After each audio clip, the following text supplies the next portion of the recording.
Good morning, everybody. At muli ay tayo magpulit pasalamat sa Panginoon sapagkat muli binigyan tayo ng pagkakataon ng Panginoon na muli mag-aral, magbulay-bulay ng kanyang mga salita na kung saan ay pagamat hindi tayo nagsasama-sama physical ay sa tulong ng internet, sa Zoom, ay magsama-sama tayo sa gawain na ito na kung saan ating purihin, pasalamatan, itaas ang ating Panginoon at sambahin siya sa Espiritu at Katotohanan. At sa araw na ito ay muli ang month of June ay napakaganda ng topic naman ngayon, no? Na kung saan ay sabi ng ating team, who will take the sun, whoever takes the sun gets everything. Tunay na masabi natin na ibang klase naman itong temang ito sapagkat sino daw ay makakuha who takes the sun gets everything, no? Makuha natin lahat. So parang ang temang ito ay nakakaiba doon sa mga nagdaang mga buwan na ating pinag-aralan ng mga team, ano, sapagkat encouragement ito sapagkat ito ay believer na, no? Mananampalataya na talaga ito, no? So bago tayo mag-umpisa sa ating gawain, tayo muna yung manalangin sapagkat importante na hingi tayo ng tulong ng Banal na Espiritu na siyang tunay na magtuturo sa atin. Ano man ang ating dapat maunawaan, maintindihan ng kanyang mga salita. At tunay na kung wala siya, napakahirap unawain, intindihin ng kanyang mga salita. So let us pray. Bow our heads and close our eyes. Let's pray. O Lord God Almighty, Ama, muli nandito kami sa iyong harapan at tinataas ka namin bilang aming Diyos ng mga Diyos, Hari ng mga Hari at Panginoon ng mga Panginoon.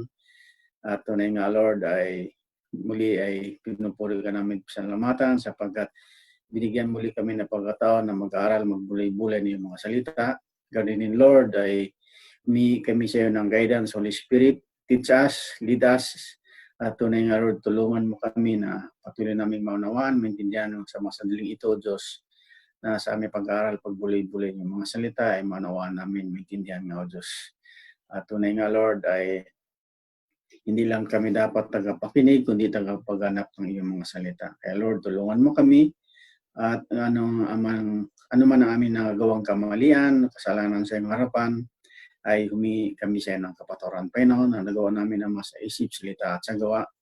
Sinasadya at hindi, Panginoon, alam namin na ito naging hindrance upang sa aming panalangin na ito ay hindi mo kami garinggin. Kaya alam namin na through Your Son, Jesus Christ, na siyang aming advocate, siya aming mediator, siya ang way and truth and life tungo sa iyo, ay alam namin, Panginoon, na aming dalangin na ito ay makakarating sa iyong harapan dahil sa iyong anak na si Kristo Jesus na aming Panginoon at Paligtas. Kaya salamat o Diyos sa pagdinig mo sa aming dalangin na ito. At ikaw, Banal na Espiritu, alam namin na ikaw ay magtuturo nga o Diyos sa bawat isa sa amin. Sa Panginoon Jesus, aming dalangin. Amen. Muli ay nabanggit ko nga kanina sa ating unang pong pag-uusap na tungkol sa ating team na napakaganda, no? Dapat sabi nga niya dyan na sa month of June, no? 2020, who will take the sun, whoever takes the sun gets everything. So, ang text ko po ay Romans chapter 8 verses 28 to 39, no? Sapagkat isa ito sa mga supporting verses na kung saan na ang aking pinaka-topic po rito ay we are more than conqueror. Kaya nasabi natin diyan sa ating team ay whoever takes the sun gets everything. Sapagkat we are more than conqueror. Makakuha natin lahat. Kaya nga, sabi nga diyan, no? So, nabanggit ko na ang team, ang text, at ngayon naman ating babasahin ang text. Ano po? Sapagkat dito po tayo kukuha ng ating pagbubulay-bulay ang pag-aral ng kanyang mga salita. Sabi nga diyan sa verse 28, and we know that all things work together for good to those who love God, to those who are the called according to His purpose. 29, for whom we foreknow, he also predestined to be conformed to the image of his Son, that he might be the firstborn among many brethren. Verse 30, moreover, whom he predestined, this he also called. Whom he called, this he also justified. And whom he justified, this he also glorified. 31, what then shall we say to these things? If God is for us, who can be against us? 32, he who did not spare his own Son, but but but delivered him up for us all, how shall he not with him also freely gives us all things? Sabi John. Verse 33, who shall bring us charge against God's elect? It is God who justifies. 34, who is he who condemned? It is Christ who died, and furthermore, it also risen, who is even at the right hand of God, who also makes intercession for us. Verse 35, who shall separate us from the love of God, the love of Christ? Shall tribulation, or distress, or persecution, or famine, or nakedness, or peril, or sword? 36, as it is written, for your sake we are killed all day long. We are counted as sheep for the slaughter. 37, yet in all these things we are more than conquerors through him who loved us. 38, for I am persuaded that neither death, nor life, nor angels, nor principalities, nor powers, nor things present, nor things to come. Verse 39, nor height, nor depth, nor any other created things shall be able to separate us from the love of God which is in Christ Jesus our Lord. Puri ng kanyang mga salita na ating nabasa at narinig. So, yan po ang aking text. No? Makikita natin dyan sa Romans chapter 18 to verse 28 to 39. Ngayon naman, ang part ng aking introduction, dito ko ihambing yung team sapagkat nandyan, no? Ang team na kusan, who will take the Son? No? Sabi niya dyan. So, part ilagay ko ng question mark. So, this is the first. So, ang question dito, ang sagot po natin dito ay those who have faith in Him, Jesus, meaning as a believers, a true Christian. So, yun po ang sagot doon. Who takes the Son? The person who does have faith in Him. Na nanampalataya ka, tinanggap mo siya bilang Panginoon at baligtas ng iyong buhay. Second question, whoever take the Son gets everything. So sagot natin dyan, yes, indeed. We are all victorious or conquerors, no? Because of the Lord Jesus Christ, no? Na ating sinampalatayan, no? We receive Him as Lord and Savior. At not only that, because He is a God-man, no? He is not only a man, but He is also God, that in God, nothing impossible, no? As a man na naging tao, as a God na naging tao, ay Philippians chapter 2, verses 5 to 8. No? Yan ang supporting verses natin dyan. Sapagkat masabi natin sapagkat tunay na He's not only a man, but He is God na naging tao para sa akin, sa iyo, sa ating lahat. At masabi natin as a God, ay sa Luke 1 verse 37, in God nothing impossible. Kaya masabi natin, we get everything because of the Lord Jesus Christ nga, no? So let us look and find this theme na kung saan another has been supporting verses dito na kung ano at bakit nga talaga natin masabi sa theme natin na kung saan who will take the Son, whoever takes the Son get everything, no? Sapagkat sa text natin ito, dito natin makikita more kung ano pa ang ating stand o kalagayan o sitwasyon bilang mananampalataya sa ating Panginoon, no? Sa verses na ito. So, we're gonna thank and praise God, purihin siya sapagkat God want us to know more about Him na base sa banal na kasulatan na sabi sa Romans chapter 8 na ito, verses 20 to 39.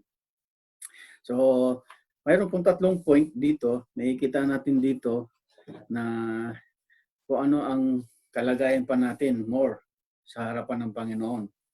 First, the believer has a new confidence. Ito yung nakikita natin dyan. Two, the believer has a new destiny. No? Number 3 points, the believer are secured or secured. No? Secured tayo. So ito pa, dito pa lang sa 3 points na ito, may liwanag na, no? May liwanag na hinggil dito sa bakit nasasabi natin na kung sabi ng whoever take the Son gets everything, sapagkat dito sa tatlong verse na ito ay talagang ito ng mga support doon, no? Sa nababanggit ko, even though na sa ating sitwasyon na ito ay hindi lang ako ang magsasalita, ako lang ang una, ay susunod si Brother Jason, sunod si Brother Vincent, at sunod si Pastor, no? Another explanation pa hinggil dito sa ating tema ng month of June, no? Pang-una lang ako, no? At ito aking nakitang books, Book of Romans, chapter 8, verses 28 to 39. So, tingnan po natin na dito sa the believers has a new confidence, sa verse 28 po, makikita natin diyan, no? Sapagkat sabi na diyan, ang sa first point na ito, mayroong A and B po dito na makikita po tayo dito. Ang A, number A, letrang A, no? Na kung saan sabi diyan, what involves. B, to whom it involves, sabi niya diyan. So, matatagpuan natin yan sa Romans chapter 8, verse 28.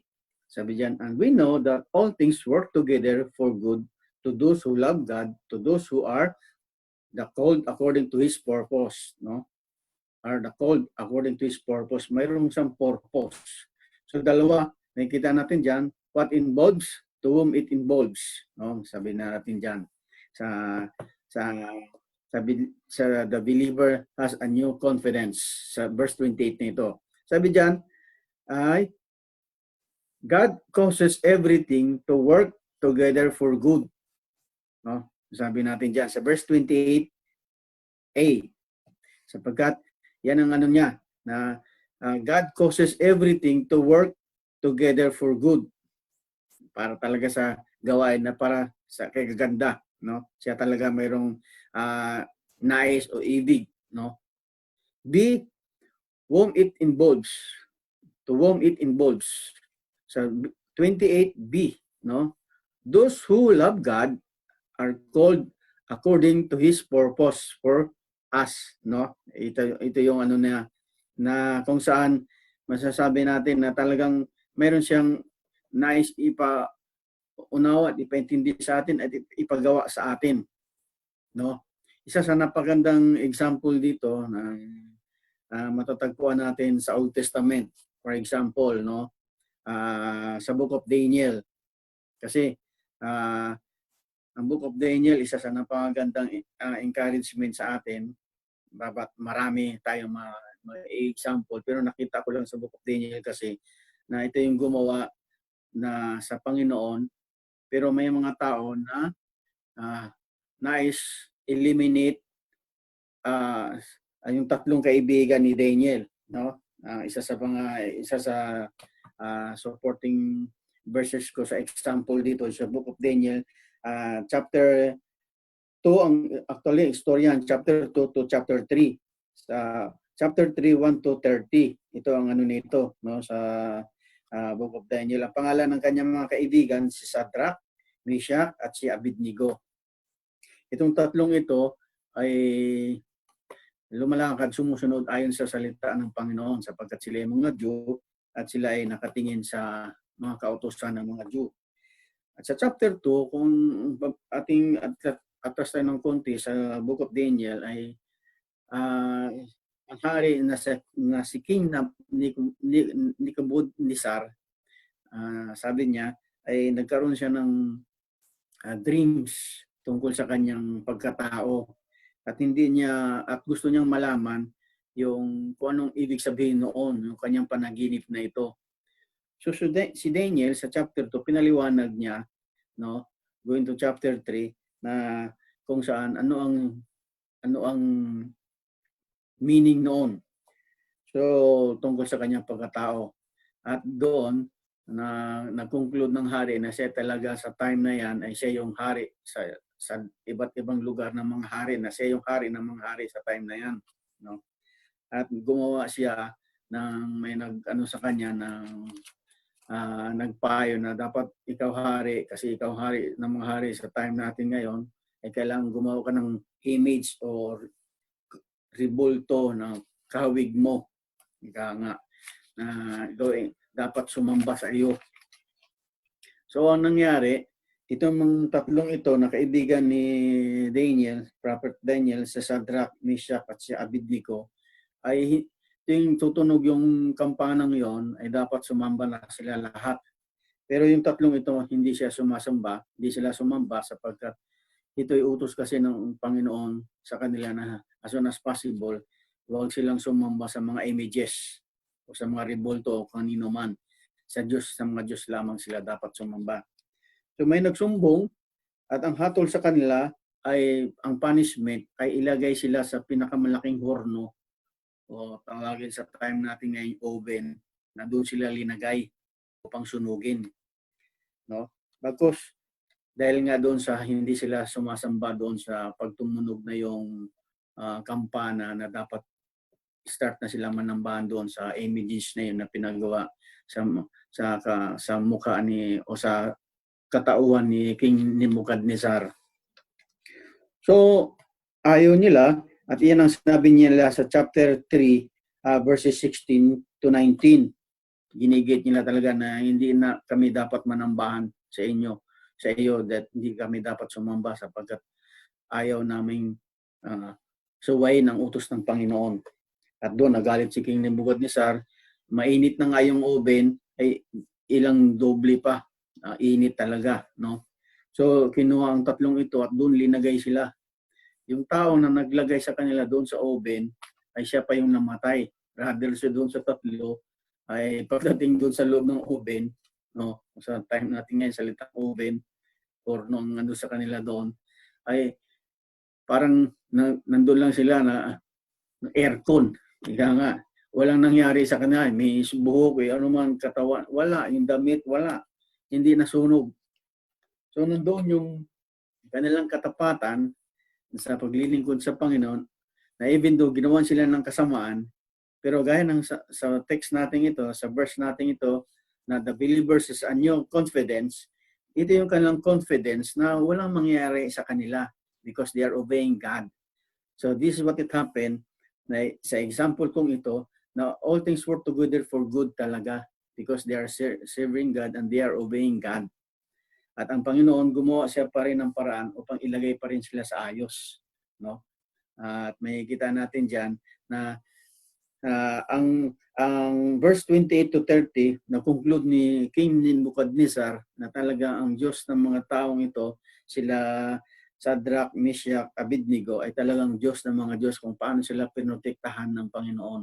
Walang nangyari sa kanila na nakasamaan nung hindi sila namatay. Bagkus yung naglagay pa sa kanila doon sa hornong yun, sa pornong yun, yung pa ang namatay, na nasunog sila, ang taling salita. At napaganda rin sapagkat maski si Prophet Daniel ay ganun din ang nangyayari nung nawala na si King Nebuchadnezzar, ang pumalit ay si Haring Dario, King Dario. Ganun din, no? Ginawan din ng kasamaan si Daniel sapagkat sinumbong din siya dahil sa hindi sa sumunod sa kautusan din ng hari na ito, no? At ganun din sa matatagpuan natin yan sa chapter 6 ng Book of Daniel, 16 to 28 ang istorya nito. So siya ay linagay naman siya doon sa lugar na kung saan ang lion o leon ay hindi pinakain ng ilang araw, at pagkatapos doon siya linagay naman para sa lapain sana ng leon. Pero walang nangyari. Hindi man lang siya kinalmot o anuman, walang gasgas ang kanyang katawan dahil siya sumusunod sa Panginoon. So still, gumawa ng kasamaan yung tao, pero ang Panginoon ilinigay siya sa ayos pa rin, even though na mapapahamak siya, pero nandun yung kanyang confidence, no, na kung saan ay sa pananampalataya niya sa ating Panginoon, nandun ang protection ng Panginoon sa kanya. So wala, hindi rin siya na namatay. So purihin ang Panginoon sapagkat sa example natin ito, nandun talaga yung verse na yan na all things work together for good to those who love God talaga. Na nais mong lumakad sumud sa harapan ng Panginoon, ilalagay ka niya sa ayos. So napakaganda ng example na ito. So, second point, no? Second point, the believer has a new destiny. No, verses 29 to 30. No? The believer has a new destiny. A, the summary, no? Summary, which is the Father himself has decreed that all believers should become like His dear Son. Isipin mo yan, no? Nakikita natin dyan. Sapagkat sabi sa 29, for whom we foreknew, He also predestined, be conformed to the image of His Son, that He might be the firstborn among many brethren. Yan ang ano dyan sa 29. Then, B, no? Kasi sa A, na sabi ko na A, the summary, no?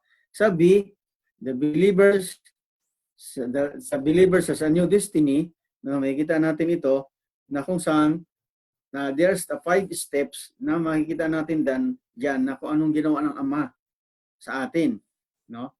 We were foreknown by the Father. Number 1, we were predestined by the Father. 2, 3, we were called by the Father. 4, we were justified by the Father.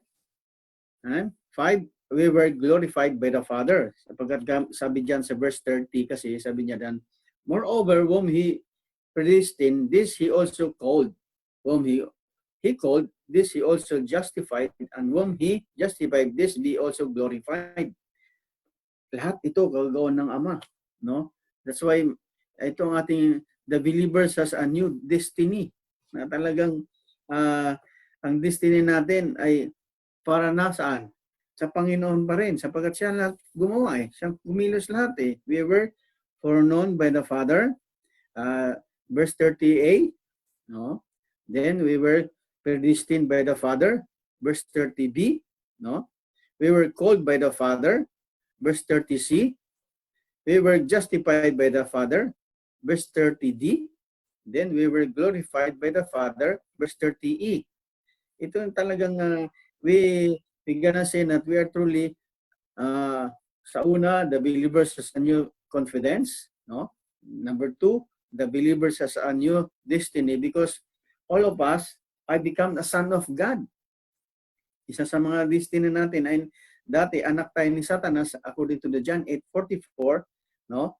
But to His love, grace at mercy to us, na pinaunawan niya at pinintindi sa akin, sa iyo, sa ating lahat na nanampalataya sa Kanya, na kung nanampalataya ka sa Kanyang anak, ay bibigyan niya ako, ikaw tayo ng karapatan na maging anak din niya, no? Sabi sa John 1 chapter 1 verse 12. And ganun din sa verse 13. Sabi doon sa verse 12, but as many as received Him, to them He gave Him a power to become the Son of God, even to them that believe of His name. Sa verse 13, is not the will of anybody, but it is God Himself. No? In fact, sa Romans chapter 8 na rin, kung dito rin tayo sa ating text natin ito, sa Romans chapter 8, verses 15 to 17, yun din. Galatians chapter 4, verses 6 and 7. Dito lang tayo muna, no? Na as a son, sapagkat sabi diyan ay ito lahat ay Panginoon ang may kagawan talaga lahat, no? Dahil na ikaw nanampalataya sa ating Panginoon Jesucristo lamang. Sa Romans chapter 8 verse 15 to 17, ano sabi doon? Verse 15. No? Basahin ko sa Tagalog, sapagkat verse 15, sapagkat hindi ninyo muling tinanggap ang espiritu ng pagkaalipin sa ikatatakot na tapwat. Tinanggap ninyo ang espiritu ng pagkupkup na dahil dito'y sumigaw tayo, Aba, Ama. Sabi doon sa 15. 16, ang espiritu rin ang nagpatotoo kasama ng ating espiritu na tayo mga anak ng Diyos. Sa 16. 17, at kung mga anak ay mga tagapagmana mga tagapagmana sa Diyos at mga kasamang tagapagmana ni Kristo. Kung gayon nga, nakipagtiis tayo sa Kanya upang tayo lumati na mga kasama niya. No? So, ito yung napakagandang example, no? Sa isa sa atin, kung ano talagang ginawa ng Panginoon sa atin sapagkat tayo na ay Kanyang mga anak. At dahil doon, ay pinaunawa niya sa atin na this is our new destiny, which is we are part of the Father of Godly na. No? Parte na tayo ng Panginoon. Na hindi tayo dati tayo parte ni Satanas. Ngayon ay parte na tayo na nasa Panginoon na talaga. Diyos ng mga Diyos at Hari ng mga Hari. No? Ngayon, number 3. No? Yung una, the believers has a new confidence. 2, the believers has a new destiny. Number 3, the believers are secured. Sabi natin dyan, is secured. Sabi dyan, makita natin yan. Number 1, there is exists no possible accusation against us. No? A, the Father will not allow this. The Son will not allow this ito also. Ayon, hindi pinahintulutan ng Ama at hindi rin pinahintulutan ng Anak. Kasi sabi ng verses na ito, verses 31 no, to 39. Ito na, ating text natin kanina, no? Tuloy-tuloy na ito, 31 to 39. Sapagkat sabi diyan sa verse 1 na ito, number 1, that there exists no possible accusation against us. The Father will not allow this. A, sapagkat sabi niya diyan sa A1, He once gave us His Son. No? Bigay na niya sa atin ang kanyang anak. No? Basahin natin diyan sa verse 31. Verse 31 sabi diyan, what then shall we say to these things? If God is for us, who can be against us?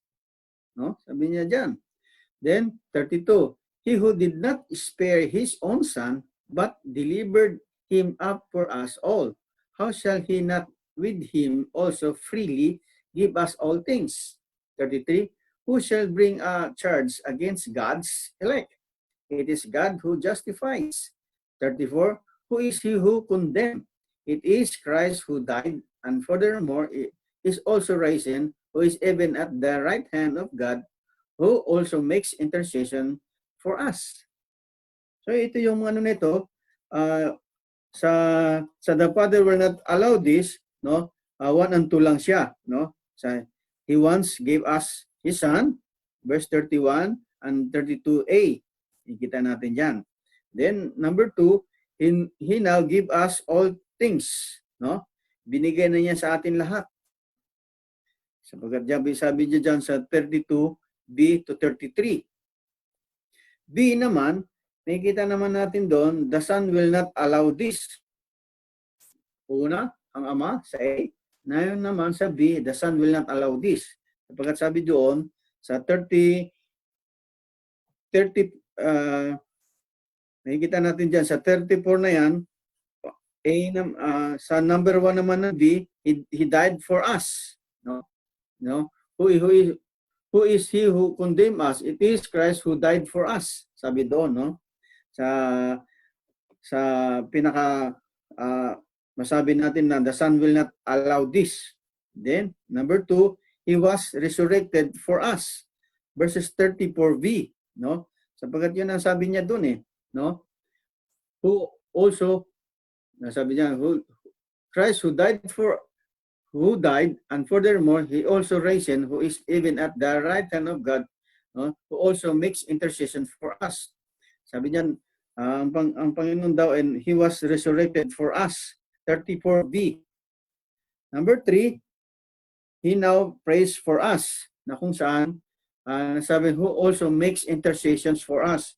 Siyang namamagitan, intercession, presentation, na kung saan siya nalangin lagi sa Ama, dahil sa akin, sa iyo, sa ating lahat, ano man ating mga dinadalangin, at ano man ang ating mga ginagawa, nandun siya na lagi namamagitan, ang Panginoon. Sapagkat sabi niya kasi sa John 14:6, I am the way, the truth, and the life. No man cometh unto the Father except through me. No? Sa 1 Timothy chapter 2 verse 5, Sabi doon, there is one God and there is one mediator between God and man Christ Jesus. So siya ang ating nag-intercession sa atin. So, purihin ang Panginoon sapagkat the Son will not truly allow these things sapagkat nandyan siya. Kaya ano tayo, the believers are secured fully. No? Ating secured. Ngayon, sa number 1 na yon, there exists no possible accusation against us. Kaya naman, number 2, there exists no possible separation from the Savior. Wala naman makapaghiwalay na. Kaya napaganda ng ating team natin ito sapagkat sabi doon, whoever takes the Son gets everything. Sapagkat dito, sa number 2, there's excess no possible separation from the Savior. Na makitatagpuan natin yan sa verse chapter 8 ng Romans, verses 35 to 39 na. Dire-diretso na ito doon. Ay makikita tayo ng 4 na klase, no? A, B, C, D, no? Sapagkat nasabi doon sa A, both life and death. Verse 35 to 38. Ano sa 35 to 38?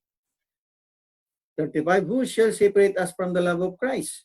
Shall tribulation, or distress, or persecution, or famine, or nakedness, nor fear, nor sword?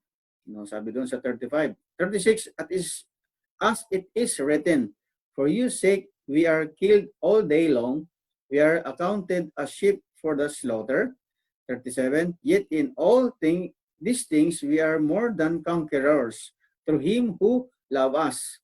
So nandun yung aking topic, no? Now, we are more than conquerors, which is nandun din ang supporting verse noon sa verse 37, sapagkat dahil nga doon sa nobody can separate us na from the Savior na. Hindi na tayo kayang ihiwalay kung kanino man. B, both angels and demons. Maski angels man daw, ay walang makapaghiwalay sa atin. Sapagkat yan ang sabi dyan sa 38 B na, no? Sa 38, ano sabi sa 38? For I am persuaded neither death, nor life, nor angels, nor principalities, which is nor powers pa, na kung saan ay focusing about the angels or sino pa man na mga spirit being, no? Na maski man ito ay hindi niya tayo kayang i-separate kung kanino pa man sa mga spirit beings na ito. Then, both present and future pa.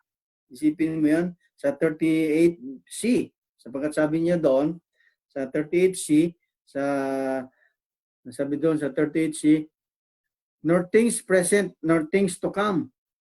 Which is, ano man mangyayari, since you receive Jesus Christ, Lord and Savior, hanggat hindi pa dumarating ang ating Panginoon si Kristo bilang ating Panaligtas niya, actual talagang darating siya, wala, maski sa ano pang darating na, wala. Nobody can separate talaga, both present and future, no? Hanggat hindi pa siya dumarating, sapagkat secured na nga tayo no? Na nobody can separate us Yan yung ating pangatlong point na the believers are secured. Sipin niyo yan, napakaganda. Then the last, both height and depth, which is sa verse 39, sabi doon, nor height, nor depth, nor any other created things shall be able to separate us from the love of God, which is in Christ Jesus our Lord. Kaya, anumang klaseng measurement nito, ba dito sa pataas, o pababa, o patagilid, o pa kaliwa, o pa kanan, anumang klaseng measurement mo ito na even these things ay wala, hindi kaya, no? Tayong i-separate doon. So, sa part na ito, napaganda ng masasabi natin na talagang sa part ng salvation na talagang we are truly saved, ay saved na. Kaya isa ito sa pinanghawakan natin sinasabi natin we are saved. Sapagkat may mga ibang sekta o grupo o denomination na pag tinanggap mo si Christ na bilang Panginoon mo at paligtas, ay di umuno ayon sa kanila, katuruan, ay nawawala ang kaligtasan. Pero sa atin, hindi na. Sapagkat secured na nga tayo no? Ano sabi ng Panginoon sa Kristo sa John chapter 10, verse 27, no? 28, no?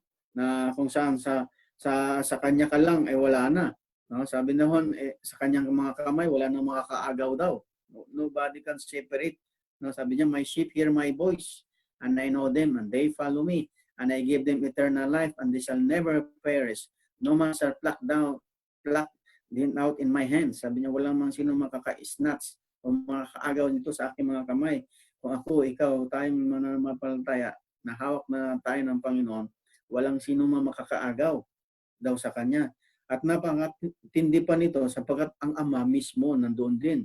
Sabi sa 29 to 30 naman ng John chapter 10. Sabi niya, and my Father who gave it in me is greater than all, and no man shall able to separate us from the love of God. Sabi niya doon, na kung siya talaga ang Ama, na nobody can pluck din out din daw sa kamay ng Ama. Sapagkat siya at ang Ama ay isa, na hawak-hawak niya ako, ikaw, tayong lahat. Ito ang Panginoong Kristo, bawa ikaw ito, ito ang Panginoong Kristo, hawak ka na niya, at ito ang Ama, hawak ka pa rin niya. At isa pa, ang pinakamatindi, ang banal na Espiritu, Ephesians chapter 1, verse 13, na sealed. Once you understand the salvation, and the Holy Spirit sealed us. No, tinatatakan na tayo. Kaya yung Trinity, Father, Son, and the Holy Ghost, ay sino pa makakasipirit sa atin? Kumpleto na tayo, no? Kaya truly triple secured tayo. Secured na tayo sa anak, secured pa tayo sa Ama, at ang Holy Spirit diyan pa. Triple secured tayo eh. Kaya nga save talaga tayo bilang tunay na mananampalataya. At na maganda itong ating team na ito sapagkat whoever takes the Son gets everything. Sapagkat tunay na itong mga parte ng pangako ng Panginoon sa bawat isa sa atin, na pag natay na sa Kanya na, wala na tayong dapat alalahanin pa. Totoo na tayo nakakaranas ng sabihin natin, part na ating conclusion na, no? Dito tayo magtatapos. Part na ating conclusion. We Christians, we encounters many difficulties in our Christian life dito sa mundong ito, no? Na trials and troubles and sufferings, even karamdaman, no? Pero alalahanin nating lahat ng Panginoon. Sabi niya dito sa Romans chapter 8 nito, verse 20 to 39, nandito ang kanyang isa sa mga promises lang niya ito, sapagkat base sa banal na kasulatan from Old Testament to the New Testament, ay marami siyang pangako sa bawat nanampalataya sa Kanya, no? Kung saan tunay na kang talagang nanampalataya sa Kanya, marami pa siyang promises sa bawat isa sa atin. Ang nais lang ng Panginoon ay ating i-discover. We need to discover more about His promises to me, to you, to us all, believers of Christ. No? Marami siyang pangako sa banal na kasulatan na matatagpuan natin. Mayroon akong napili na 7 na part of His promises, at isa ito sa pinakamagandang encouragement. Bagamat marami ito, pero 7 lang sa nais kong ibahagi sa inyo. Una, we Christians are overcomer. Pag ang Panginoon ay nasa atin na, we are overcomer. No? Sabi sa 1 John 4:4, ye are of God, little children, and have overcome them, because greater is He that is in you than he that is in the world. Greater overcomer tayo. No? Sino pa man, sabi nga niya, walang makapaghihiwalay. No? But we are overcomer pa. Number 2, God will not leave us or forsake us. No? Hindi niya tayo iwanan o pababayaan man. Sa Hebrews chapter 13 verses 5b, no? Hebrews chapter 13 verses 5b. Nasabi niya, I will not leave you or forsake you, no? Nandiyan siya sa atin, gaya na sinabi din niya sa Matthew chapter 28 verse 20b, no? He will always in us. Number 3 yon, no? He will not leave us or forsake us, and He will always in us. At lagi siya nating kasama-sama. Saan man tayo pumunta o dumako, ang Panginoon ay lagi na nasa atin na. In fact, the Holy Spirit dwells in us, no? So we're gonna thank and praise God sa bagay nito. Ngayon, yung 4, 5, 6, and 7, 4, 5, and 6 ay isa lang itong supporting verse ko, pero nandun niya sila lahat sa Psalms 46 verse 1, no? God is our refuge, God who give us strength, God will help us in times of our trouble. ano makakaranas naman tayong mga troubles o anumang klase, nandyan siya na handang tutulong sa atin. Number 7, God will preserve us or protected truly us, no?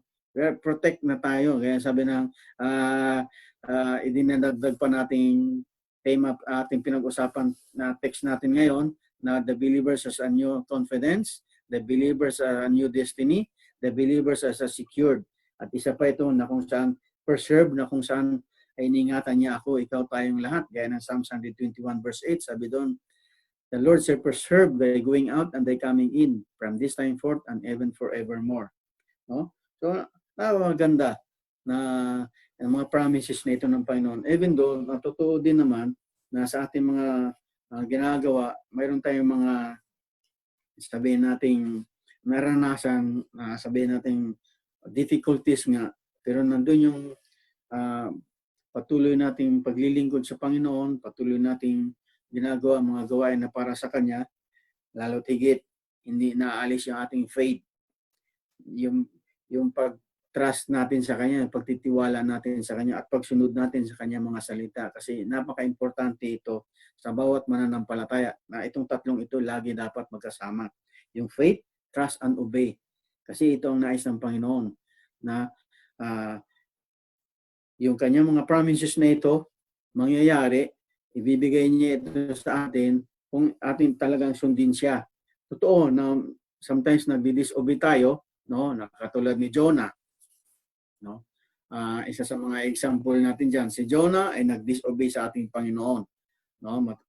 Chapter 1, chapter 2, chapter 3, chapter 4. 4 chapters lang ang book of Jonah. Yung chapter 1, chapter 2, makikita natin na si Jonah ay nag-disobey, no?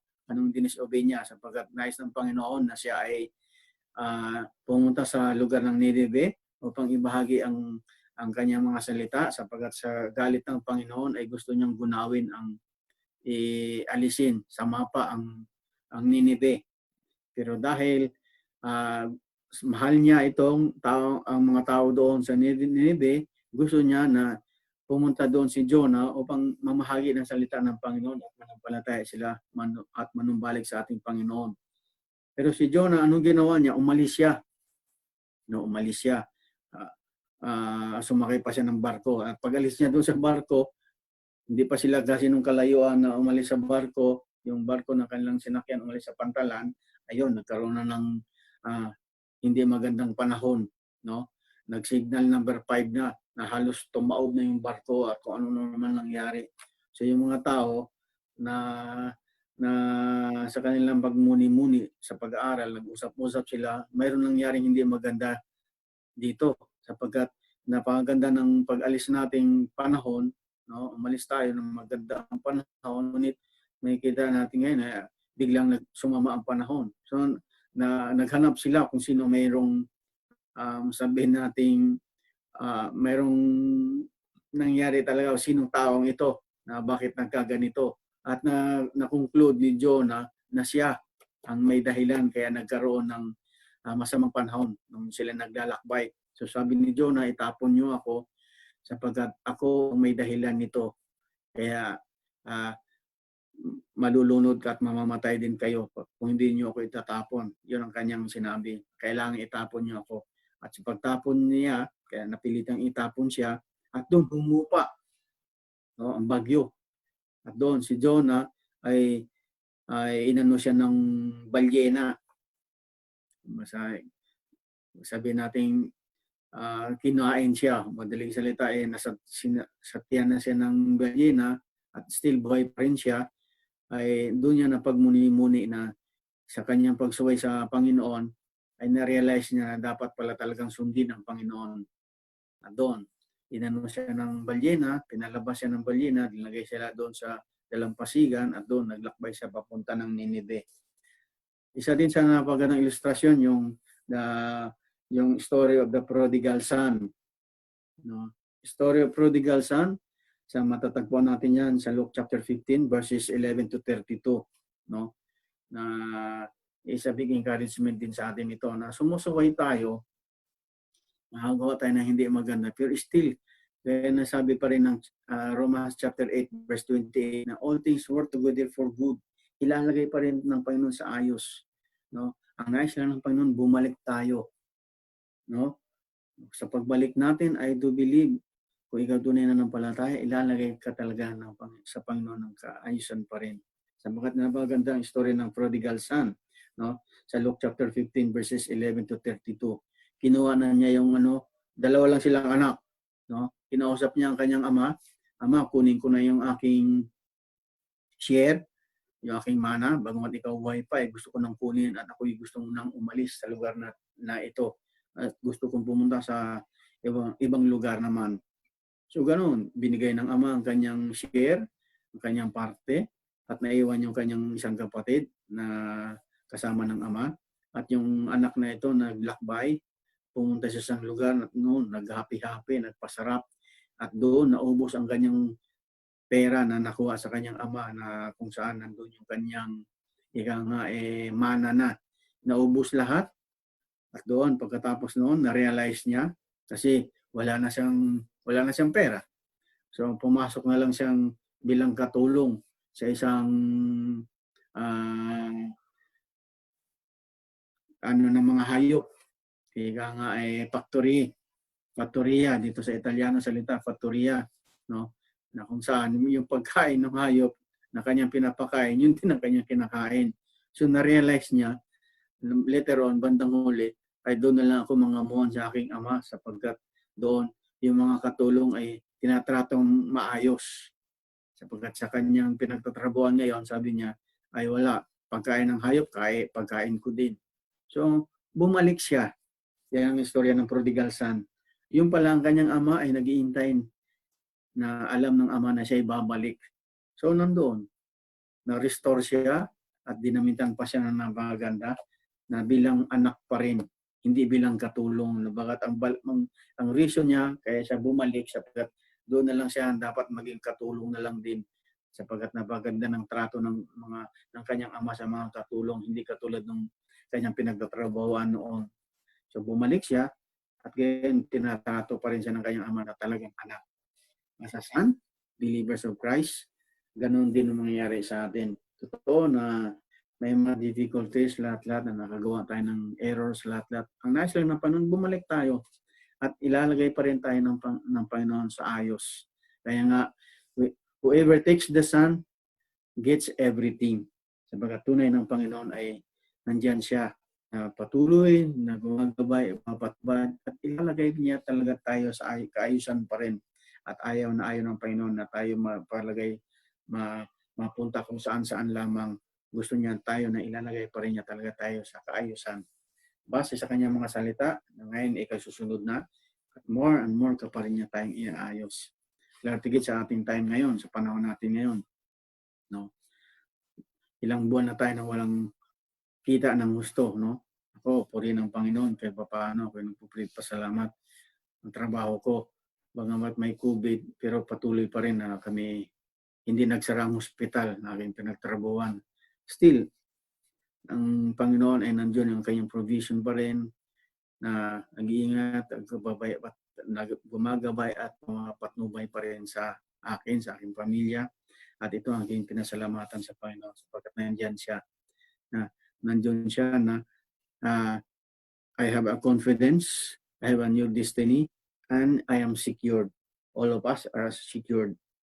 At even though sa sitwasyon natin ngayon, nandiyan pa rin siya na patuloy na provide ng ating mga pangangailangan, yung ating mga needs sapagkat alam ng Panginoon anong kailangan talaga natin.